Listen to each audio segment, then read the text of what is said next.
Nós vamos falar sobre as finanças pessoais inicialmente, porém, nós teremos uma sequência de lives nas próximas semanas onde nós vamos falar de negócio, nós vamos falar de gestão de pequenas empresas, nós vamos falar sobre o que você precisa olhar, como você precisa olhar para o teu negócio. Eu vou trazer alguns amigos convidados, empresários também para falar sobre esse assunto, alguns consultores, algumas pessoas que têm temas bem interessantes.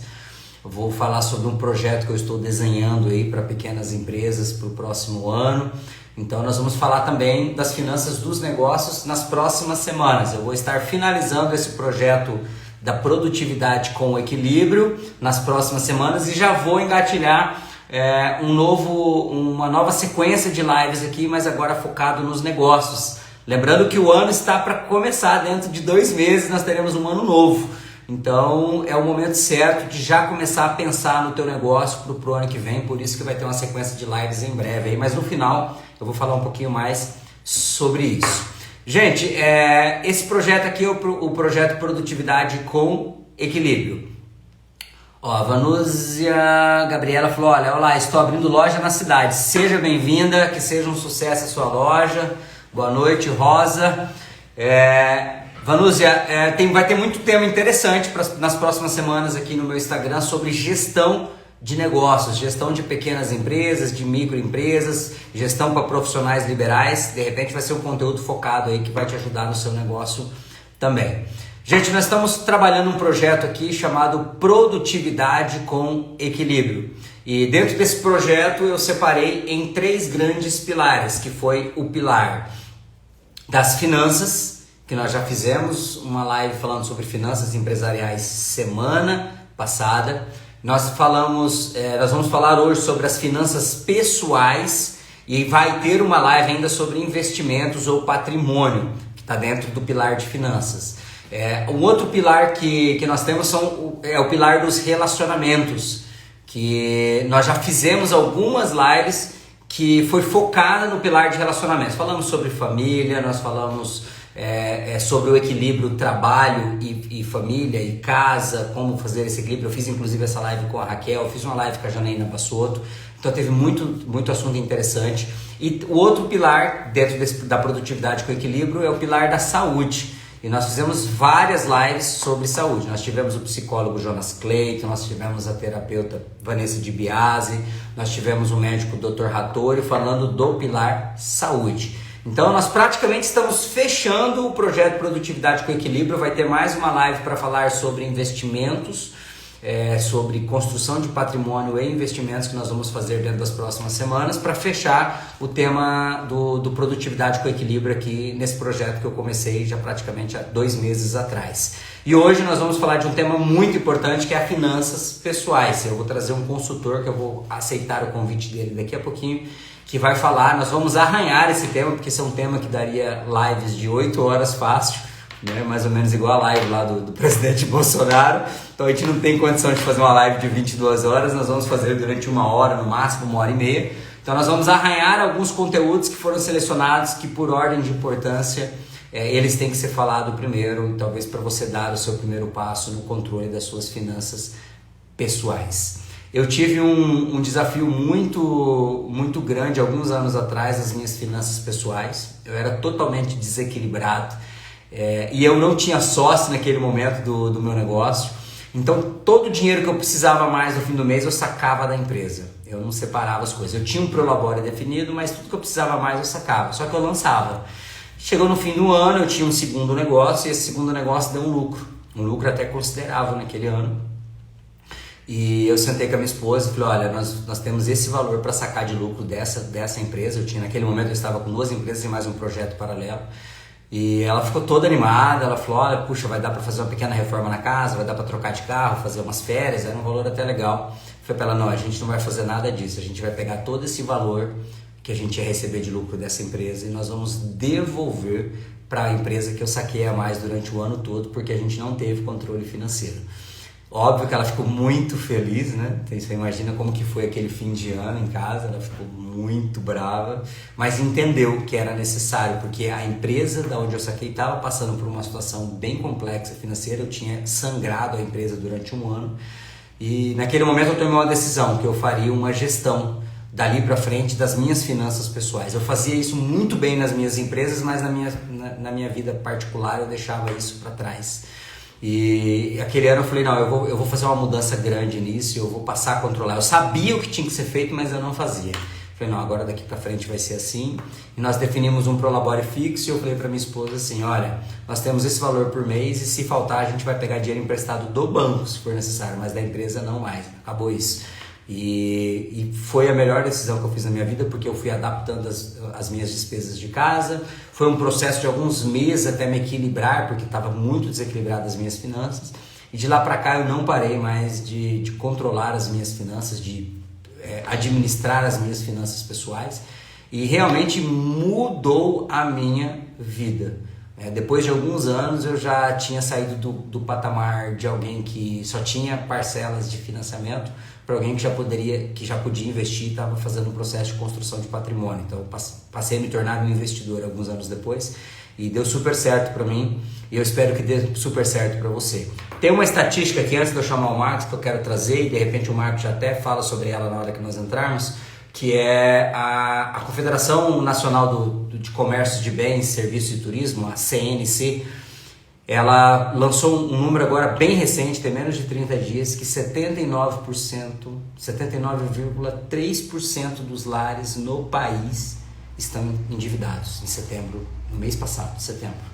Gente, quase 80% dos brasileiros estão endividados, tá? 4 em cada 10 brasileiros adultos estavam negativados em setembro de 2022. Isso equivale, gente, a 64,25 milhões de pessoas com nome no SPC Brasil, no Serviço de Proteção ao Crédito. Então, é só para vocês terem uma noção de como que está a finança do brasileiro. E quase 80% da população está endividada e 4 de cada 10 brasileiros têm o nome no Serasa. E por que isso acontece? O Marcos vai falar um pouquinho mais sobre isso, mas de uma forma bem rápida. Isso acontece porque falta gestão das finanças pessoais. Não é porque você ganha pouco. Eu fiz mentorias, fiz consultorias para empresários que ganhavam muito e sempre estavam endividados. Então, empresários que tinham 20 salários mínimos de prolabore, 30 salários mínimos de prolabore e estavam endividados e ainda compravam muita coisa parcelada, mesmo tendo um salário muito acima da média brasileira. Só para vocês terem noção, quem ganha acima de 3 salários mínimos já é considerado classe média no Brasil. É um número assim, bem absurdo que eu levantei para um treinamento que eu fiz para uma empresa, um treinamento bem específico. Eu vou compartilhar com vocês, estou abrindo aqui na segunda tela, da situação que está o brasileiro e a questão da renda nacional, gente. Olha isso.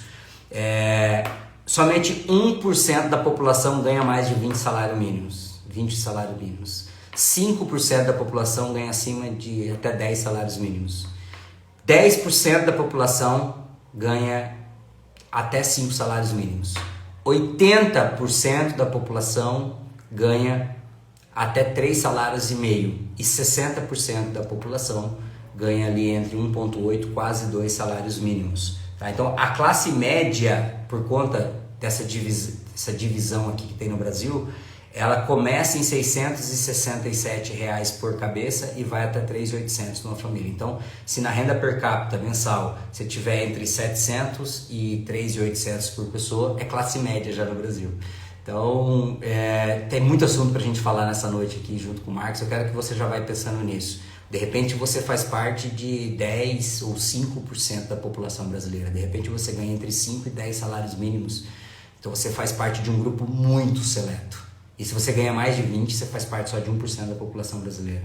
De repente você faz parte de um grupo muito seleto e você não consegue ter dinheiro para investir, para realizar os seus projetos, ou os seus projetos são todos parcelados, pagando muito juro. Por que isso acontece?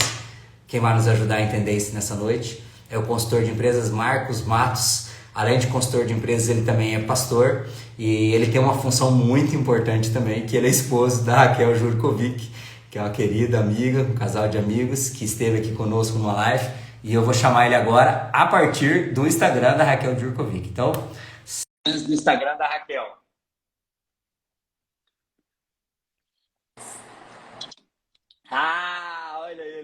dupla sensacional.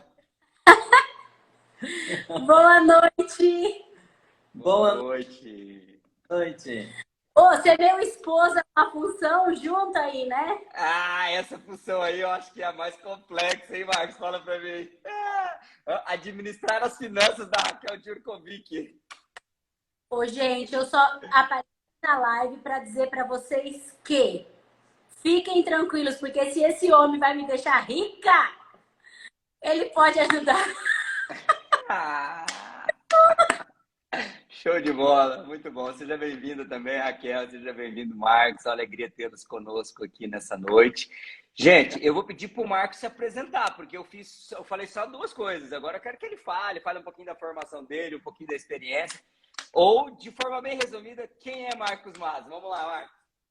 Boa noite, Rony. Obrigado pelo convite. Eu estou aqui partilhando no Instagram da Raquel, justamente porque a gente está fazendo um trabalho junto com, com os consultores aí e com as empresas. Então, a gente está aproveitando todo esse know-how da Raquel para a gente poder alcançar mais pessoas com esse assunto tão interessante que é como lidar com dinheiro. Isso é um mistério. Mas eu quero realmente falar que eu estou feliz em participar aqui. Obrigado, Rony, mais uma vez pelo convite. E quero dizer para você que comecei a estudar finanças por necessidade própria também.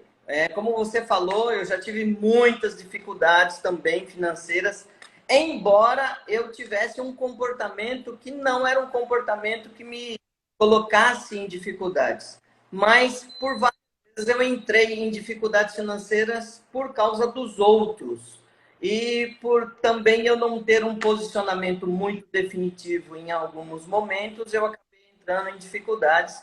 Até que em um determinado momento da minha vida, junto com a Raquel, eu bati o martelo nisso, né? E eu falei, eu vou estudar aqui para que eu não seja refém. E com a promessa sempre, né? Poxa, eu vou ganhar dinheiro, eu tenho que saber lidar com esse negócio aqui. Então, eu vou lá de novo, né? E a minha formação original, né? Você comentou que eu sou pastor, sou consultor de empresas e finanças pessoais, porque a gente trabalha com educação financeira mesmo. Mas a minha original, eu sou engenheiro agrônomo por formação acadêmica. E também estudei um pouco dentro da agronomia, a gente estuda também um pouco de economia e finanças. Mas as finanças e economia que a gente estuda na universidade são dados técnicos, né? E quando nós Uhum. sobre educação financeira, é realmente como lidar com o nosso dinheiro, que é uma relação emocional. Não é uma relação só matemática e de conta de mais, conta de menos, conta de multiplicar. Não. A nossa relação com o dinheiro é uma relação emocional. Então, como a minha formação não me completava em relação a essa informação, eu fui buscar. E hoje eu estou pós-graduando em educação financeira, estou nesse processo, estou aprendendo e buscando cada vez mais informações e já estamos trabalhando, auxiliando as pessoas nesse processo de conhecer mais a si mesmo e conhecer a relação emocional que nós temos com o dinheiro, né? Então, Legal. estamos trabalhando bastante aí. Como você falou, o grande desafio é Raquel Jurkovic. Porque a Raquel, ela, na verdade, ela me impulsiona a crescer cada dia mais, mas é um desafio. Não vamos dizer que seja fácil, né? Mas isso tem feito eu melhorar a cada dia, viu, Rony? Você viu que ela escreveu ali assim, Marcos, ó, o Marcos sempre se comportou bem financeiramente, mas casou comigo. Os começam a surgir sempre aí, depois de uma forma assim grande. E aí eu tive que me adequar a esses desafios. Alguns foram loucuras, mas Uhum. a gente conseguiu ajustar essas coisas e hoje a gente ainda está ajustando. Tem muita coisa para ajustar. Nossa. Falando em ajustar, Marcos, você viu aí a estatística que eu trouxe no início da live, 80% dos brasileiros, praticamente 79,3%, estão endividados e 4 de cada 10 pessoas estão com nome no serviço de proteção ao crédito. Então, a gente vê que existe um descontrole financeiro muito grande. Não é só uma questão de renda, né, Marcos? Muita gente ganha bem, mas não consegue gerir as finanças. Então, eu penso assim, dentro do que a gente pensou para essa noite, gente, a gente tinha muito tema para trabalhar, mas uma live de 1 hora é muito pouco tempo. A gente separou alguns temas que nós acreditamos que seja importante. E o primeiro deles, Marcos, que eu quero que você já comece a falar um pouquinho sobre ele, é a questão da organização financeira. Então, assim, qual que é a importância de você ter uma organização financeira e por onde que as pessoas que estão nos ouvindo, seja agora ao vivo ou depois dessa live gravada ou no podcast, por onde as pessoas que estão nos ouvindo podem começar? Qual é o primeiro passo que eles podem dar? Muito bom. Esse dado estatístico aqui, ele é alarmante, né? 79 a 80. Ele é alarmante. E aí eu vou acrescentar mais um dado para você que é fresco, tá? Em torno de 40% dos nossos jovens que estão começando a atividade profissional já estão inadimplentes. Nossa! E isso vai se arrastar para a vida adulta, porque eles são adolescentes, são de 16, 17 anos, e normalmente essa porcentagem vai aumentando conforme eles vão tendo aí um aumento no salário, as experiências, né? Só que hoje nós estamos com essa porcentagem de jovens que não começaram praticamente ainda a vida adulta e estão começando a ter contato com o seu dinheiro, já estão inadimplentes. Nossa! O importante, Rony, é que assim, ó, alguns deles estão inadimplentes por causa da influência dos pais. Justamente por causa do modelo que os pais têm de comportamento em relação ao dinheiro, e aí pega o CPF do filho e vai fazer algum empréstimo, alguma coisa assim, e aí o CPF deles são fresquinhos, e aí a vida começa já enrolada. Porém, normalmente a responsabilidade é toda deles, viu? Porque compra tênis, o sujeito começa a ganhar um salário de 560, que seria meio salário, e mira no tênis de 1.200.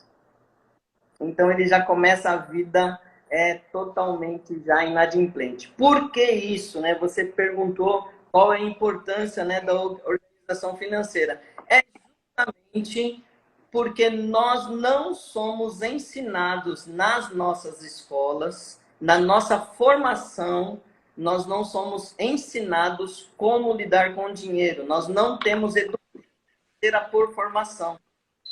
E nós acabamos adotando o modelo financeiro dos nossos pais ou radicalizando também. Porque aí a gente observa ou é 8 ou 80. O meu pai, ele lida com dinheiro, eu não concordo, então é totalmente diferente. Só que ele não busca conhecimento para isso e aí ele comete os erros de uma guinada de 180 graus. Ou, o que é mais comum, é absorver a forma que os pais lidam com o dinheiro. Então, nós não temos formação em educação financeira e nós estamos buscando corrigir atualmente, ensinando as pessoas a lidarem com o dinheiro. Entendeu? Ô, Marcos, você falou algo bem legal aí, que muitas vezes os jovens estão seguindo o modelo dos pais. E aí eu anotei aqui a questão do modelo mental, que está muito ligado também às crenças, aquilo que nós vivemos quando criança. De repente o pai sempre, a vida toda, reclamou que não tinha dinheiro para comprar as coisas, o filho pedia e falava, eu não tenho dinheiro, vocês só acham que eu tenho uma árvore de dinheiro, você acha que dinheiro dá em árvore. São coisas que muitos de nós ouvimos quando crianças. Isso vai criando dentro de nós crenças em relação ao dinheiro e um modelo mental. E quando você fala assim que nós não fomos preparados, é bem interessante isso, porque realmente a educação financeira não faz parte das escolas tradicionais, somente das escolas mais modernas que estão trabalhando um novo método de ensino. Não é só uma questão de saber lidar com o dinheiro, mas uma questão de mudar a mentalidade a respeito do dinheiro. Porque muitas vezes pai era aquele que não comprava nada porque ele estava sempre economizando com medo de vir os tempos difíceis, e o filho é aquele que quando começa a trabalhar, ele quer, como você falou, fazer exatamente o contrário. Não, agora eu quero comprar tudo que eu não pude comprar quando eu era criança. E aí ele se endivida porque hoje o crédito é muito fácil. Tá muito fácil você ter um cartão de crédito com valor alto, e aí o crédito ficou fácil, as pessoas não têm gestão, elas vão lá, se endividam no cartão. O mais comum é ver as pessoas rolando a dívida do cartão de crédito. Então, por onde podemos começar? Qual é a primeira estratégia, seja para o jovem, seja para o adulto? Por onde que nós podemos começar para iniciar esse processo de organização financeira? Rony, você falou uma coisa muito interessante, que é o modelo mental que nós temos sobre o dinheiro. Somos reativos ao dinheiro por natureza.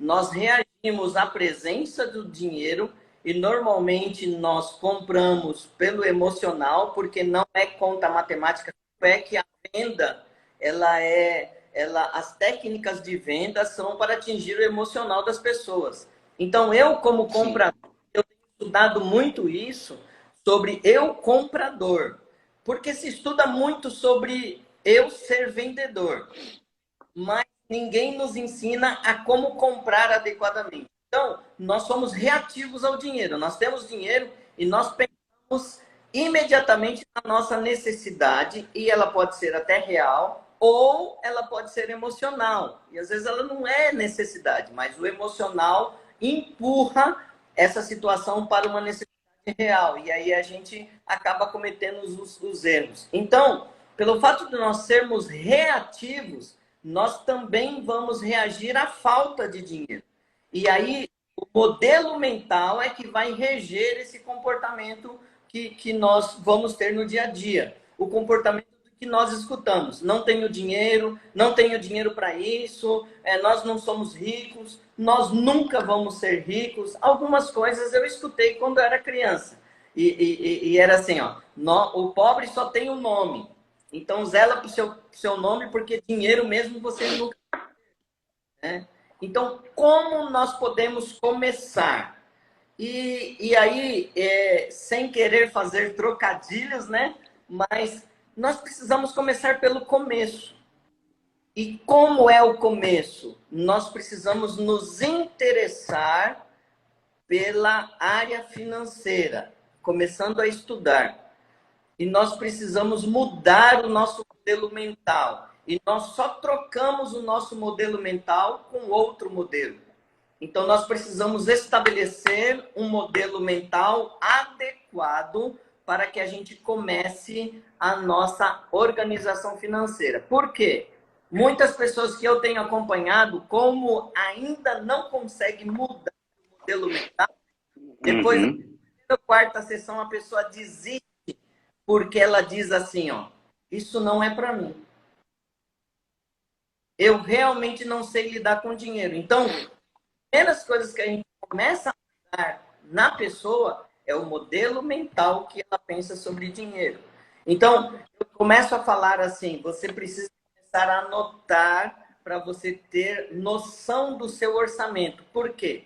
A grande pergunta é, quanto você ganha? Se a pessoa é assalariada, ela sabe. E aí você vai para outro pilar. Quanto você gasta? E aí ela não sabe. E tem gente que não sabe quanto se ganha e não sabe quanto se gasta. Então, se você não tem esses dois, então eu posso dizer assim, ó, a pessoa está num videogame da vida e ele não sabe as regras desse videogame e só tá tomando pau no videogame. Porque ele entrou, pegou o controle na mão, mas ele não sabe quais são as regras desse videogame. É exatamente o que acontece na vida financeira. Então, nós precisamos começar do começo. Primeiro, realmente admitindo assim, ó, eu não sei lidar com dinheiro. Eu preciso aprender a lidar com dinheiro. Aí tem os autodidatas que podem pegar entrar na internet e levantar informação, não tem nada de errado em relação a isso. Ou talvez você precise buscar um consultor de organização financeira e educação financeira para te dar os nortes necessários para que essa caminhada tenha êxito, né? Uhum. Então, precisamos realmente começar do começo, confessando assim, ó, nessa área eu não domino, eu só estou tomando pau de começar. E qual é o primeiro item que eu diria para você, além da mudança mental? É Uhum. começar a anotar. As anotações são primordiais para que você consiga organizar a sua vida financeira. Como? Que seja até no caderno, que seja na ponta do lápis com a caneta, mas precisa começar. Esse é o primeiro passo na organização financeira, na finança pessoal, é começar a anotar. Não é o único, mas é necessário que comece. E aí a gente tem que romper com os hábitos, porque muitas pessoas não gostam de fazer isso, não sabem como fazer isso e precisam mudar o comportamento. Então, nossa educação financeira tem a ver com mudança de comportamento do que nós temos. É interessante você falar sobre isso, porque a mudança de comportamento, ela representa 85% dos nossos resultados. O comportamento representa 85% dos nossos resultados. Né? Os outros 15% é conhecimento e habilidade que nós temos. Mas não adianta nada eu ler um livro sobre finanças, eu assistir vídeos sobre finanças na internet, só que se eu não mudar os meus hábitos, os meus comportamentos, o resultado não vai aparecer. Precisa ter mudança de comportamento. Eu trabalhei como treinador de pessoas na área de desenvolvimento humano e alta performance e o mote 100% dos treinamentos era mudança de comportamento. Se você mudar comportamento, você muda resultado. Então eu anotei os 3 pontos aqui. Primeiro ponto é você admitir que não sabe sobre finanças. Esse é o primeiro ponto. E buscar uma ajuda. Seja de forma autodidata ou seja a partir de um consultor, alguém que possa te orientar nesse sentido.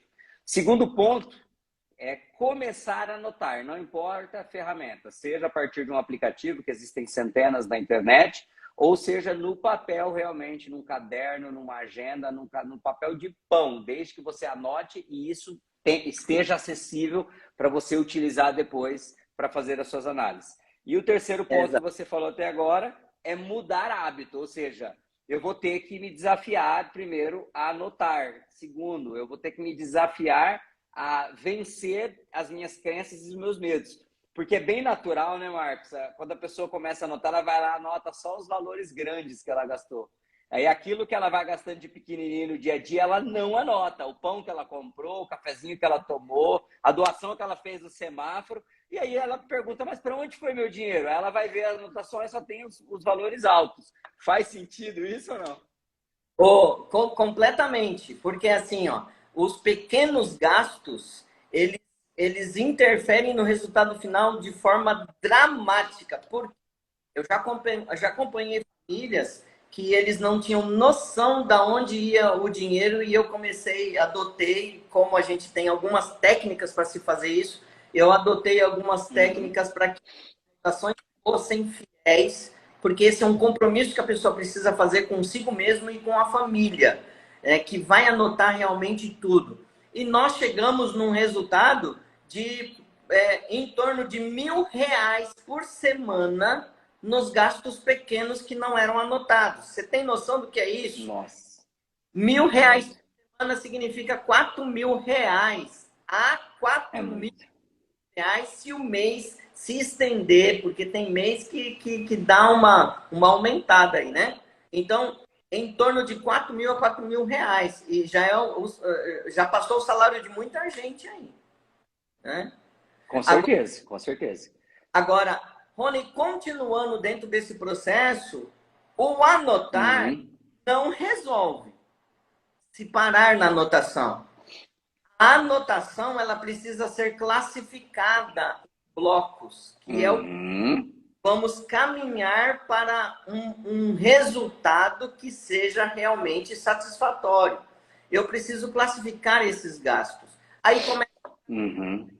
Quem anota no papel e depois vai ter que somar esses valores classificando. Por exemplo, vou te dar uma ideia, uma noção disso, que seria Gastos com habitação. Eu vou ter que concentrar dentro desses gastos com habitação, na minha lista, quando eu fiz no caderninho, por exemplo, lá, e aí eu começo a falar qual é a vantagem de um aplicativo ou de uma planilha Excel, né?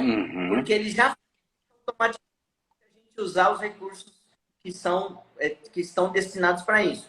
Mas eu preciso somar quanto que eu paguei de aluguel, quanto que eu paguei de luz, quanto que eu paguei de água, se eu fiz alguma manutenção na minha casa. Então, esses gastos, eles vão estar classificados em habitação, por exemplo. E eles podem estar dentro de uma classificação, uma outra classificação, que seria gastos fixos dentro do mês. Só tirando a questão da manutenção que eu fiz, que ela vai entrar com variáveis. Mas o aluguel, luz, água, celular e internet, ela vai entrar na classificação habitação e na classificação de gastos fixos. Para a pessoa começar a fazer isso no caderno, exige-se mais disciplina ainda. Então, quando eu classifico essas saídas, esta avaliação começa a me mostrar qual é o meu comportamento em relação ao dinheiro, se eu estou correto ou não. Por exemplo, de repente você percebe um item voltando na mesma intensidade. Por exemplo, sorvete. Aí o sujeito fala assim, mas eu não gasto tanto dinheiro assim. Aí tá lá, sorvete, R$56. Sorvete, 75. Sorvete, 35. Sorvete. E aí eu faço uma pergunta assim, vamos somar para saber quanto você gastou só em sorvete? E aí ele descobre que a viagem que ele faz 10 anos, está indo no sorvete. Não é verdade? É muito verdadeiro. E, gente, de repente você deve estar se perguntando assim, ô Marcos, de repente as pessoas estão se perguntando assim, tá, beleza, eu entendi que eu preciso lançar e preciso classificar. No papel é muito complexo, é complexo, é muito trabalhoso. Tem muito aplicativo na internet, inclusive gratuito, que vai te ajudar nisso. Como que você classifica? Aí a dica já fica a dica. A grande maioria desses aplicativos, eles já vêm com o que nós chamamos de grupo de contas ou plano de contas pré-pronto. Então ele fala assim, ó, o normal de despesas pessoais é isso, isso, isso e isso. E aí, na sequência, você pode acrescentar ou modificar esse grupo de contas. Mas para quem não tem experiência nenhuma, ele pode usar o próprio grupo de contas que está no aplicativo. O Odilei falou que o problema dele não é sorvete, é sorveja. Que também é a realidade de muita gente. Eu, lá em casa, por exemplo, Marcos, tudo que nós gastamos que não é de comida do mercado, né, para alimentação diária, a gente classifica num grupo chamado fim de semana. Então, seja um refrigerante, uma cerveja, a carne, a pizza, tudo vira fim de semana. E se durante a semana, numa quarta-feira à noite, eu pedir uma pizza ou comer um lanche, vai virar fim de semana na classificação. Não importa se não aconteceu no fim de semana. Por quê? Porque aquilo é um gasto que não estava programado dentro das compras do mês. E quando a gente começa a olhar esse valor, Marcos, a gente assusta. Realmente, às vezes é uma viagem de fim de ano, é a passagem aérea, às vezes até mesmo o valor do resort. Exatamente. Eu fiz uma conta para uma família que eles tinham um hábito, cada um casal, né? No caso, o ia trabalhar para um lugar, ia trabalhar para outro lugar, eles não tomavam café juntos, por causa do horário. E aí o esposo tomava café da manhã na empresa com uma coxinha e um suco. E a esposa também passava, aquelas mulheres que passam, né, ou homens, né, que passam com salgadinho e tal, e passa na empresa. Então, todo dia de manhã, o que eles tinham de café da manhã era exatamente aquilo. E aí eu falei assim, vamos avaliar como é esse café da manhã? E aí eu fiz uma conta. No ano, eles estavam gastando em torno de 2.800 no ano de café da manhã, no ano. Então, no dia, parece pouco, é R$15 no dia. Mas aí a reclamação é a esposa. Ele nunca me leva para viajar. Desde que a gente casou, a gente em férias, a gente não tira as férias e tal. E aí eu fiz uma conta. Falei, vamos cortar isso aqui na metade, só para não dizer para vocês que vocês não podem tomar café da manhã. Por quê? Não adianta radicalizar. Se a gente radicalizar, a gente está falando para a pessoa, não vai dar certo. Então, não vai sustentar a mudança. Por causa do emocional que vai ser atacado, né? Então, vamos jogar metade aqui. Vamos jogar assim, nem para um nem para o outro. Vamos cortar no meio, 50% e tal.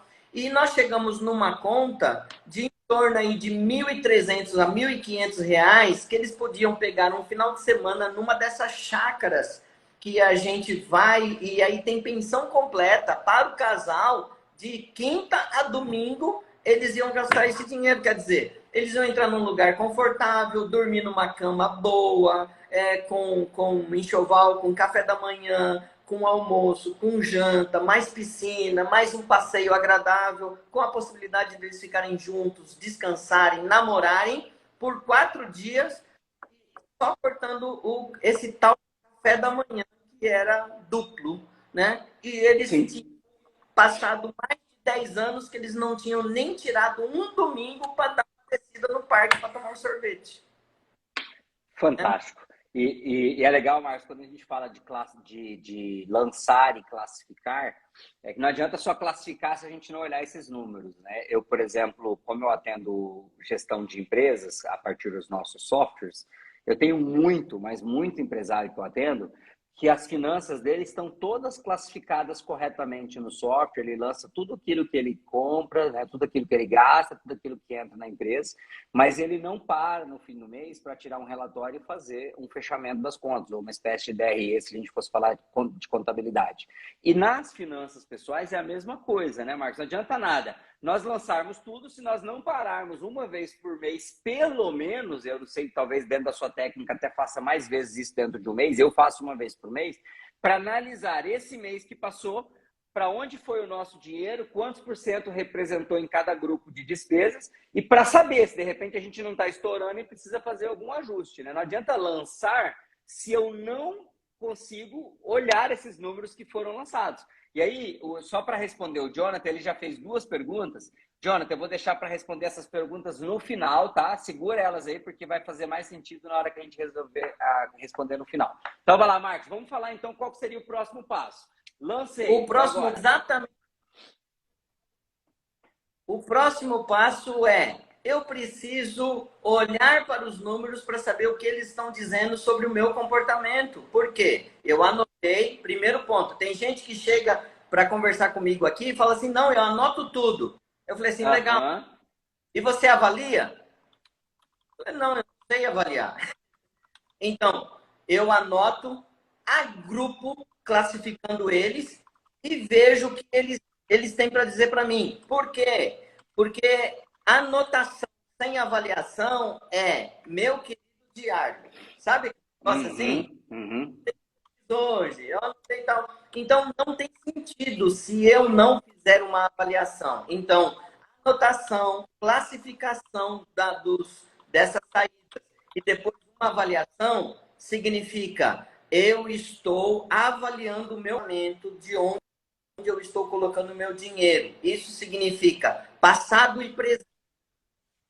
Aí eu vou para o outro passo, que é meu planejamento, que significa futuro.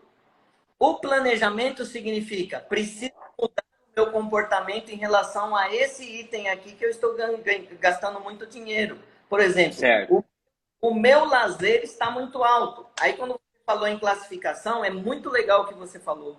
Porque cada família tem os seus tópicos que são importantes. Eu não posso colocar as famílias num molde só. Por isso que eu trabalho com planilhas personalizadas conforme os hábitos das pessoas. Por exemplo, tem gente que tem o hábito de comer fora no espetinho, na pizza e tal. Tem gente que tem o hábito de comprar a carne no mercado e fazer o churrasco na casa. E às vezes ele vezes mais quem sai fora. Então, por exemplo, o sujeito fala assim, não, fulano de tal sai para comer fora, gasta muito dinheiro, mas na verdade, às vezes, ele está gastando também em casa, fazendo o churrasco dele. O problema não é comer fora, o problema não é fazer churrasco, o problema é quanto eu estou gastando em cada comportamento desse. Então, eu anoto, classifico, agrupando isso, vejo o que os números vão falar para mim, então eu avalio o passado, no presente e projeto futuro. Sim. Aí eu digo assim, vou mudar nisso aqui. Por quê? Não está sobrando dinheiro para fazer tal coisa, não está sobrando, meus meninos estão precisando de roupa e não está sobrando dinheiro. E a grande reclamação é, aonde está indo o meu salário que eu não vejo? Essa é a grande reclamação. Sim. Ô, Marcos, legal. Eu penso que a gente já conseguiu avançar bem, a gente já está indo para 40 minutos de live. E eu sei que tem dois pontos bem interessantes aqui que valeria a pena a gente poder falar.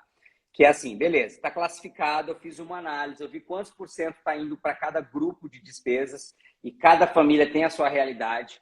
De repente, a pessoa vai começar a fazer esse trabalho amanhã. Ela quer fazer, eu vou começar a anotar no final do... Porque a gente está fechando esse mês, vai dar para fechar novembro certinho, mas já começa dentro de outubro, no final de outubro, para você já ir criando o hábito. Chegou no final de novembro, ele vai fazer uma análise e vai ver quantos por cento foi para cada grupo de despesa. Despesas fixas da casa, o que eu gasto com alimentação do mês, o que eu gasto com alimentação fora, o que eu gasto com café da manhã. Então, vai pensando em tudo isso. Ok, cheguei nesses números. Como que eu faço um ajuste agora se a gente pensar que eu preciso sair, às vezes, muitas vezes, de uma situação de devedor, alguém que tem dívidas, para alguém que em algum momento vai investir, que vai ser o tema de uma próxima live, que é a questão da construção de patrimônio. Como que a pessoa pode pensar a respeito de percentuais? Eu sei que tem a teoria dos potes, o método dos envelopes. Se você puder fazer de uma forma resumida, mas que as pessoas já possam pensar como pôr em prática, como que seria a ideia de você ter esses potes, né? Esses percentuais? Rony, é muito bom isso, porque na verdade nós precisamos de parâmetros. E aí nós temos pessoas que são estudiosas, que já estudaram. Nós temos a teoria dos potes, que é o do T. Harv Eker, que eu gosto muito dos ensinamentos dele, que ele fala sobre a teoria dos potes. Eu normalmente ensino, se a pessoa tiver dificuldade no lidar com números aí, eu ensino a técnica dos envelopes, que é muito mais simples, mas serve também para a pessoa fazer uma classificação, que a gente vai falar sobre isso. Mas na teoria dos potes, a gente tem uma referência, que seria o seguinte, 55% em torno de, eu trabalho com uma variação disso, mas em torno de 55% dos meus rendimentos, aí quando eu digo rendimento é tudo que me entra, porque às vezes eu tenho o meu salário, mas eu faço um bico, eu vendo alguma coisa, então tudo isso vai somar como entrada, né? E aí eu tenho que ter uma referência. 55% dos meus gastos, eles precisam estar envolvidos em habitação e gastos fixos. Beleza. É um sinal de alerta. 50% a 55%. Eu tenho pessoas que eu já fiz consultoria e os gastos fixos da pessoa estavam em torno de 30% a 35%. Né? Muito interessante. Mas Demais. O que se faz com o restante? Né? Então, certo. Precisa se tomar atitudes. Então, vamos lá. 50% a 50%, 50% a 55% nos gastos de habitação, gastos fixos. Depois, eu jogaria aí 10% na educação, investir em educação. 10% lazer. Ok? Então, eu coloco na minha cabeça que eu vou ter que encaixar o meu lazer dentro desses 10%. Se eu sair, hora de readequar. Preciso ou cortar alguma coisa ou substituir alguma coisa que seja com um custo menor. Tá ok? De 5% a 10% de doação ou caridade, que vai variar em torno de 50%, 55%, que seria habitação e gastos fixos, você vai ter a variação aqui na doação, que seria de 5% a 10%, ok? 10% você vai fazer de reserva. Então, você não vai tocar em 10% do que você ganhar. Você vai escolher qual é a maneira mais fácil de você guardar esse dinheiro. Você pode chamar de reserva de emergência, você pode chamar de reserva de manutenção. Se você tiver preconceito com reserva de emergência, porque tem gente que diz que se for reserva de emergência, a emergência já vem para cima, não é?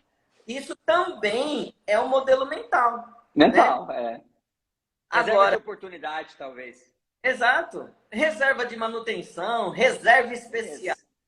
Mas Reserva. 10% de uma forma que você não acesse de forma fácil, mas se você precisar, que tenha liquidez, ou seja, que você possa trazer para o seu caixa, tá? E você também trabalhar com 10% de investimento. Veja bem, nós estamos falando em 10% de uma reserva de emergência ou de manutenção, e nós estamos falando também de 10% de investimento, que é, né, o assunto da próxima live, que a gente vai aprender também mais um pouco na próxima live. Então, a gente pode enquadrar isso, esses dados nesse modelo. Então, depois que eu classifico, e eu posso olhar e falar assim, como é que eu ando na fita em relação a esses dados, ok? Uhum. Legal. E E o que seria... Já deu 100% aqui já, né? Ou não? 10, 20, 30, 40... Deu 100%. Tem mais algum aí ou não? Não. Aí você vai ter variações. A gente tem vários especialistas ou experts nessa área que dão sugestões. Se a pessoa tem um rendimento muito grande mesmo, um salário muito grande, então a gente joga um desafio para a pessoa. Que tal você sobreviver só com 50% do seu salário? Porque está sobrando. Você não precisa, por exemplo, ganhar 50 mil reais. Espera aí, você vai torrar toda essa grana no seu dia a dia? Então, por que não aproveitar para fazer a sua independência financeira lá e você sobreviver? Você não consegue encaixar a sua vida, o seu padrão de vida com 25 mil reais, por exemplo? Então, cada caso vai ser um caso. Nós não podemos engessar isso aqui, né? Agora, uma forma fácil das pessoas conseguirem fazer isso é a técnica dos envelopes. Então, a técnica dos envelopes, eu costumo pegar os envelopes e escrever para a pessoa qual que é aquele envelope. Então, por exemplo, a reforma que eu preciso. Então, você vai separar 5% do projeto reforma. Você vai separar 5% da viagem que você não consegue fazer. E aí a gente define quando a gente faz sonhos e metas com as pessoas. E aí a gente pega esse envelope e toda vez que a pessoa recebe o salário, ela tem a regra dizendo assim, 5% vai para o envelope tal, 5% vai para o envelope tal, 5% vai para o envelope tal. E funciona. Funciona. Muito legal. A pessoa começa a ver... Porque quando a gente fala em pote, fica muito teórico, né? Sim. E tem gente que não consegue trazer isso para a realidade dela. Né? Então, vamos trabalhar com envelope, então. Legal. E eu tenho Show de bola. envelopes aqui na gaveta. Então, eu tiro e mostro para a pessoa, ó, isso aqui é a minha compra do meu ventilador, por exemplo. E aí ele, nossa, você faz isso? Eu faço. Vou guardando aqui. E aí eu compro à vista, porque eu vou tirando. Aí fala assim, como você quer pagar? Eu só pago a prazo, se eu tiver vantagem na hora da Sim. de ter um Eu vou falar sobre esse tema na live de investimentos, o quanto nós desprezamos os descontos e a nível de percentual. Mas eu vou deixar para a live de investimento. Mas a regrinha básica é assim, se o desconto que eu vou ter for maior do que o meu dinheiro investido numa renda fixa, eu prefiro o desconto e pago à vista, porque eu sei que se eu pegasse aquele dinheiro e colocasse para render, não renderia o que o desconto me deu. Então, são cálculos simples, que às vezes são pequenos valores, como a gente vai entrar agora nesse assunto rápido, porque assim, Marcos, daqueles 4 pontos, a gente só vai conseguir trabalhar 2 hoje, que já estamos com 50 minutos de live. Então, não tem problema. Isso mostra que realmente como é importante cada tópico, né, Rony? É verdade. Então, ó, gente, o Marcos já trouxe... Pode falar. Detalhe que eu acho que é importante. As pessoas precisam entender o que é juros e o que é rendimento, que são parâmetros totalmente diferentes. Então, na hora que eu estou comprando, o jogo é juros. Na hora que eu tenho dinheiro para eu guardar, para investir, o jogo é rendimento, que é outra regra. As pessoas precisam entender sobre isso também, né? Legal. Ô, Marcos, de uma forma rápida aqui para a gente ver até onde a gente já caminhou, mudança de mentalidade. Primeiro, assumir que não sabe. Segundo, mudar a mentalidade, mudar a crença a respeito de dinheiro e falar, não, eu vou, a partir de agora eu vou fazer mudança de comportamento. Por onde eu começo? Anotando tudo que eu ganho e tudo que eu gasto. Qual que é o próximo passo? Classifico tudo aquilo que eu gasto em grupos de despesa, porque às vezes o ganho o número de fontes de entrada é muito pequeno, não precisa ter uma classificação para as receitas. Eu separo, eu gosto de separar, porque eu sei quantos por cento vem do meu salário da empresa, quantos por cento vem de vendas, quantos por cento vem de outros projetos, então isso para mim me facilita muito também. Ok, classifiquei. Próximo passo, analisar, ver os percentuais dentro desses grupos de despesa e pensar quais são os ajustes que eu posso fazer para que eu não gaste 100% do que eu ganho, ou como a grande maioria dos brasileiros, 120, 130, 140% do que ganha. A pessoa ganha 1.000, gasta 1.500, ela ganha 2.000, ela gasta 3. Então, fazer esses ajustes para que dentro daquilo que eu ganho, um percentual eu possa deixar para reserva de emergência ou oportunidade, que vai ser um tópico da próxima live, colchão financeiro e tudo mais, e um outro tema, ou um outro percentual que seria para investir. O ideal é nós conseguíssemos falar assim, todos os meses eu estou investindo e guardando um pouco de dinheiro de reserva, até chegar numa massa que vai valer a pena de valor.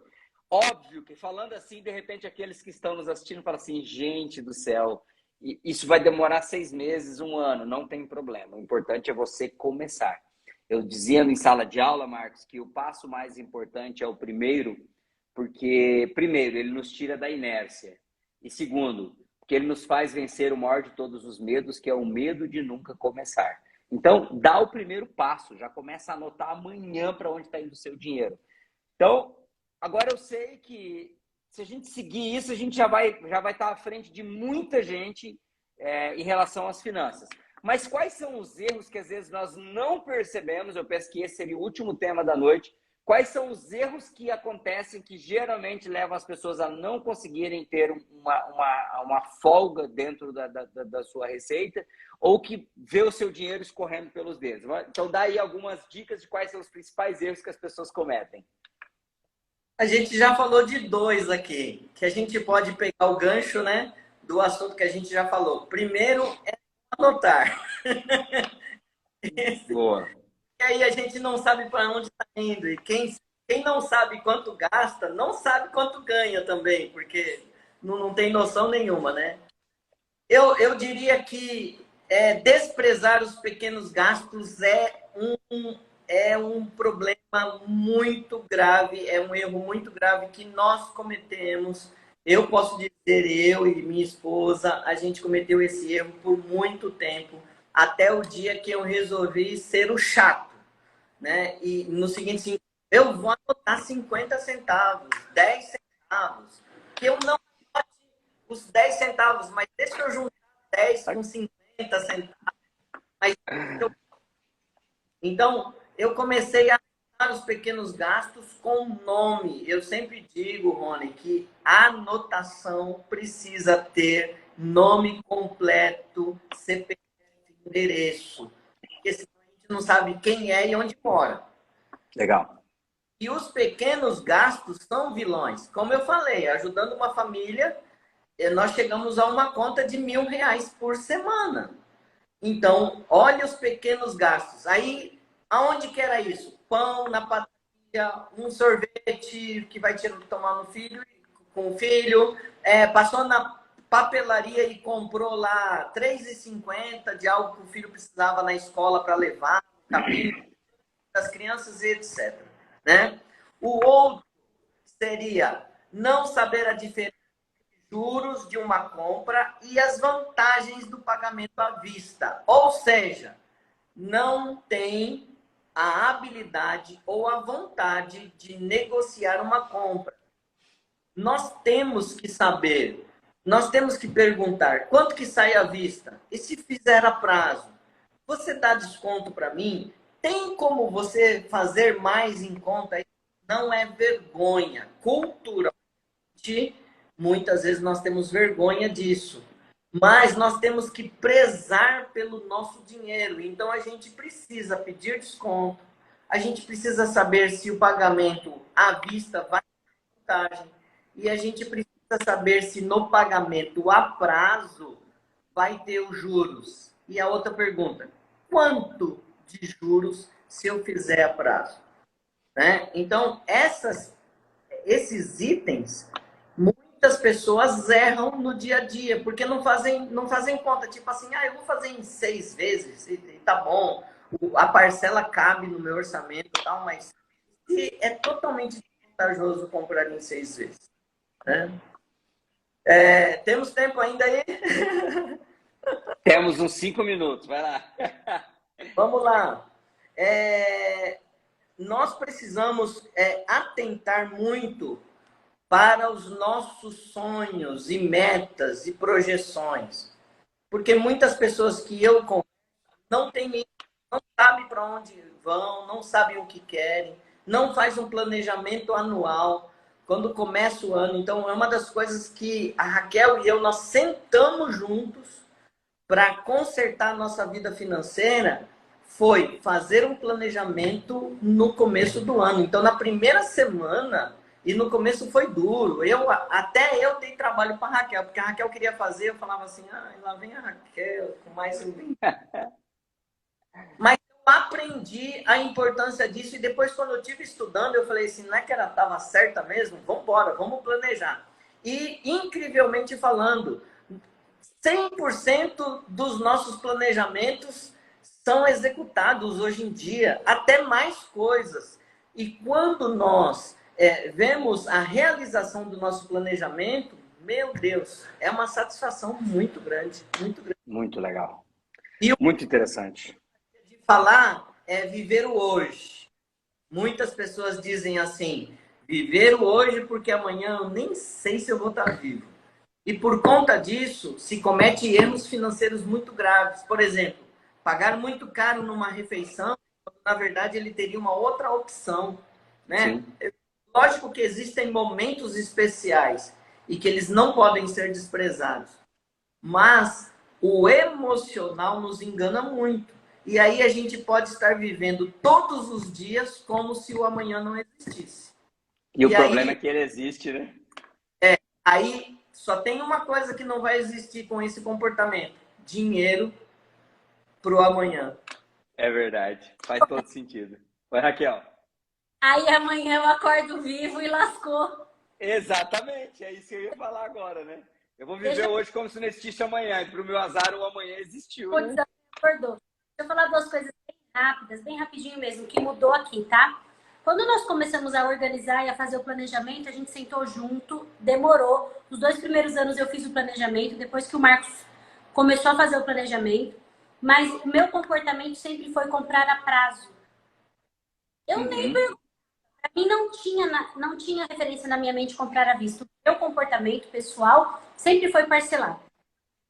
Então a gente teve que sentar e mudar o nosso comportamento. E uma das coisas que o Marcos me falou que eu nunca esqueci, gente, principalmente casais que estão assistindo a live, o Marcos falou assim, eu queria que você não me traísse. Eu falei, oxi, você tá louco? Claro que eu não vou te trair. Aí ele falou assim, quando você marca no nosso planejamento que nós vamos, por exemplo, comprar uma geladeira, aí você saiu e o fogão estava na promoção, e você comprou o fogão e nós tínhamos um fogão, você me traiu e você traiu a nossa família. Essa fala do Marcos foi tão forte para mim que eu entendi que quando eu usava o dinheiro da nossa família de forma irresponsável, eu estava traindo a nossa família. Então, eu parei de trair a minha família, porque eu traí a minha família por um bom tempo. Então, quando eu entendi, a nossa finança começou a funcionar de uma forma diferente. Então, se eu posso acrescentar, não traia a sua família. Outra coisa, não espere ter dinheiro. Alguém perguntou sobre como guardar, né? Não espere ter dinheiro para guardar. Ou para começar a pagar as contas. O Marcos começou a organizar a nossa finança e começou a separar esse dinheiro para guardar de reserva quando nós estávamos quebrados. Por quê? 10% que nós tirássemos não ia pagar toda a nossa conta no dia, dar a nossa vida amanhã. Então, quando eu tiro hoje, mesmo que eu tô lascado, mas quando eu tiro hoje, porque 10% que você tira hoje não vai mudar a tua vida hoje. Mas se você reservar, você começa com uma mentalidade. E é tão gostoso que é quase viciante guardar. Quando você começa a fazer, aumenta. Então, são 2 pontos também que mudaram aqui a nossa situação. Show de bola. Gente, eu acho que se a gente entrasse no assunto família agora, a gente ficaria mais 1 hora. É uma pena que não dá para a gente ficar mais 1 hora, mas com certeza absoluta, já tem uma estatística que comprova isso, que a maior causa de separação das famílias é dinheiro. Ou seja, o descontrole financeiro é o que mais separa casais e famílias no Brasil. Às vezes até no mundo, mas aqui no Brasil, com certeza absoluta, isso já está comprovado. O problema financeiro é o que separa os casais. Então, não é só uma questão de organizar as finanças para você ter mais qualidade de vida, mas organizar as finanças para você sustentar o seu casamento, o seu matrimônio, né, para você ter uma vida de qualidade. Né? Dentro desse projeto de produtividade com equilíbrio, a palavra equilíbrio é mais importante que a produtividade. Então, quando eu guardo dinheiro, quando eu poupo, quando eu tenho uma reserva, né, quando eu passo a investir, eu trago um equilíbrio para minha família e uma segurança para minha família, que se eu não estivesse fazendo isso, eu não poderia. E muitas famílias vão se destruir porque no momento de crise financeira eles não conseguem lidar com isso e acabam se agredindo emocionalmente e não conseguem sustentar mais um casamento. Mas é um assunto que pode ser que fique para uma próxima live, porque é um assunto bem extenso e muito importante.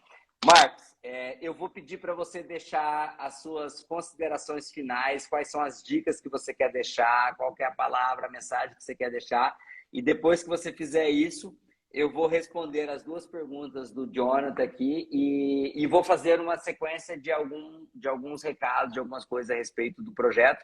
E aí, inclusive, depois que você fizer teu agradecimento, se você quiser ficar à vontade para poder encerrar, né, sair da live, depois você volta aqui como participante, não, como o espectador. Mas aí, de repente, até se alguém quiser participar durante alguns minutinhos, eu abro a oportunidade para alguém estar conosco aqui também. Então, Marcos, eu vou deixar aí agora alguns minutinhos para você fazer as suas considerações finais. Perfeito. Rony, esse é um assunto muito amplo mesmo, tem muitos detalhes muito importantes. Em relação ao casal, quando você fala, quando você citou isso aí, está em torno de 57% dos casais que se separam por motivos financeiros. E muitas vezes eles se amam,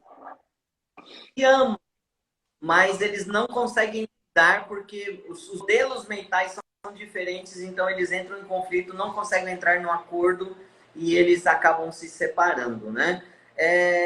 A consideração final que eu gostaria de fazer é que você precisa começar hoje, no máximo amanhã, porque isso é igual academia. Eu sei da importância, mas eu vou protelando. E aí eu vou jogando para depois, e quem vai pagar é a saúde física, no caso. No caso aqui, é a saúde financeira. Então, precisa-se começar entre hoje e amanhã. Não consegue sozinho? Então, procure a ajuda de um profissional. Procure alguém que você se sinta bem, porque você vai ter que abrir o coração. E quando nós falamos assim, educação financeira não tem a ver com matemática e projeção de números. Tem a ver com o emocional. Porque nós acabamos sendo também psicólogos. Porque muitas pessoas, por exemplo, um dos itens muito fortes é compra compulsiva. A compra compulsiva, você precisa de um psicólogo e você precisa de um educador financeiro. Só o psicólogo, ele não vai ter as ferramentas adequadas para reorganizar a mente da pessoa. Aí entra o educador financeiro juntamente com o psicólogo para ajudar a pessoa a controlar a compra compulsiva. produtiva que ele tem. E é uma coisa muito séria. Como você falou, por exemplo, tem gente que R$ 2.000 é endividado, mas eu conheço situação de pessoas que ganham R$ 150.000 e é endividado.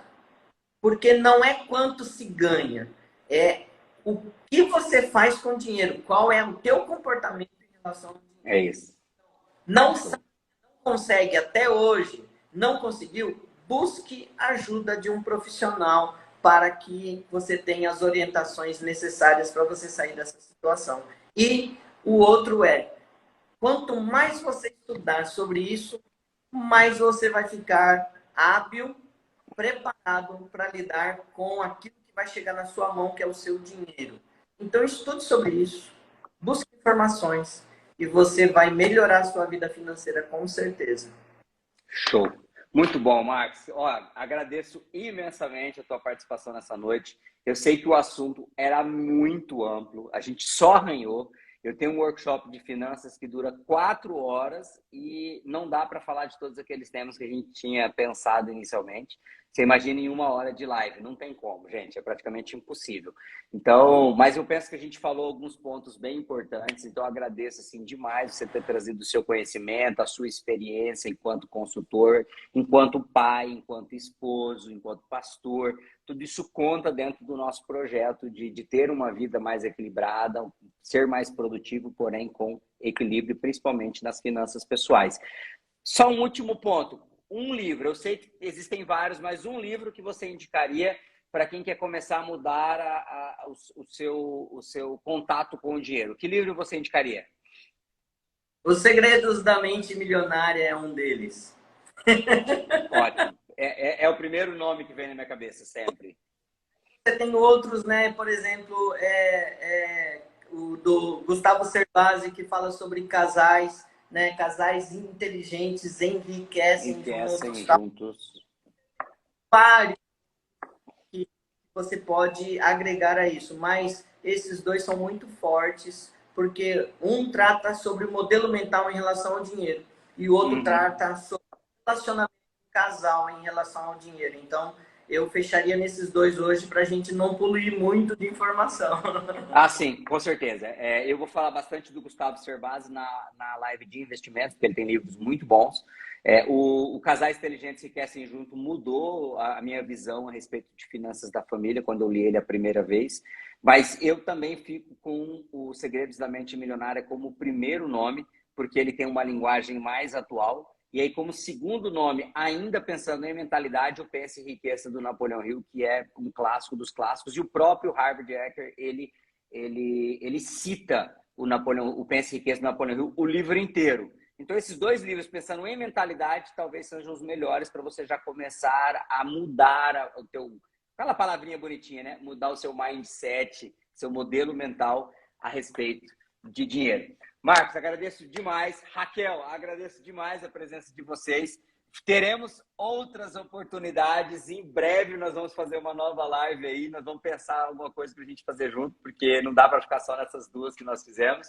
Então já vamos pensar em alguma coisa que a gente possa fazer esse trio aqui, a live em trio daí. Ô, Rony, vamos pensar numa live junto e vamos pensar num workshop junto. Vamos, pronto, aí ó, perfeito. Já vamos desenhar alguma coisa junto aí, tá bom? Obrigado, gente, pela presença de vocês. Gente, eu vou continuar mais alguns minutos, não sai não da live aí. Só o Marcos está despedindo junto com a Raquel, eu vou ficar mais alguns minutos e eu vou responder as perguntas do Jonathan. Show de bola, gente, muito legal até aqui. O Jonathan fez 2 perguntas que eu quero responder agora no final. Primeiro ele faz a pergunta como conseguir sair da armadilha do cartão de crédito, parar de usar o cartão de crédito. Gente, o cartão de crédito não é um problema, a não ser que você tenha controle. Se você não tiver controle, ele é um problema na sua vida. Eu uso o cartão de crédito pesado. 90% das minhas despesas eu pago no cartão de crédito. Por quê? Porque eu tenho benefícios com isso. Além do benefício da milhagem, dos pontos que eu ganho, né, do programa de recompensas do cartão que eu uso, eu também tenho o benefício de mapear mais facilmente as despesas. De repente passa alguma coisa sem lançar no aplicativo e na hora que eu pego a fatura do cartão, a gente lembra o que foi aquilo e faz o lançamento. Porque eu concilio, igual concilio a conta de empresa. Eu pego o cartão de crédito, venho ticando tudo que foi lançado, até fazer bater o valor final dentro do aplicativo com que a gente gastou. Então, o cartão de crédito ele não é um problema se você tiver controle. Se você não tiver controle, ele passa a ser um problema na sua vida. Então, o primeiro passo que eu quero deixar aqui para quem está muito preso ao cartão de crédito e às vezes está numa bola de neve, é você já organizar as suas dívidas. Então, primeiro você tem que organizar a questão da dívida. Você precisa, de alguma maneira, ver tudo que você tem parcelado para frente, pôr isso no papel, ver quantos por cento isso representa da sua renda, para poder organizar em cima daquilo que o Marcos já explicou hoje, organizar os percentuais. Organizou isso, você não vai conseguir fugir do cartão agora de imediato, você vai começar gradativamente a não utilizar mais o cartão, se você não tem controle, a não utilizar mais o cartão. Eu tenho alguns amigos que foram radicais ao ponto de cortar o cartão de crédito na tesoura e jogar fora. Ok, se serve para você, tudo bem. Eu não precisei fazer isso. E talvez você não precise. Mas você vai parar de comprar parcelado no cartão de crédito. Você vai acertar as suas dívidas e para de comprar parcelado durante um período até você organizar as suas finanças.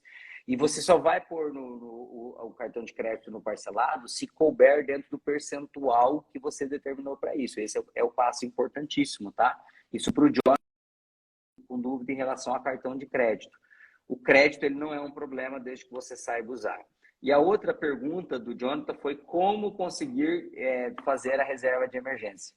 Esse vai ser um assunto de uma próxima live.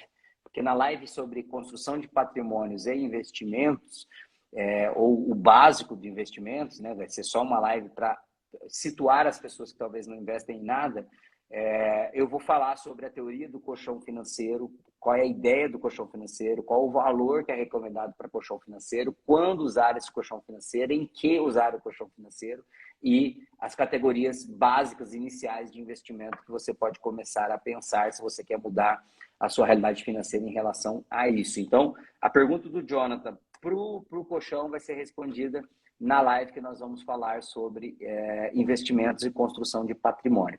Gente, dentro de todo o projeto Produtividade com Equilíbrio, só falta um tema a ser trabalhado, que vai ser trabalhado em breve, que é sobre as finanças.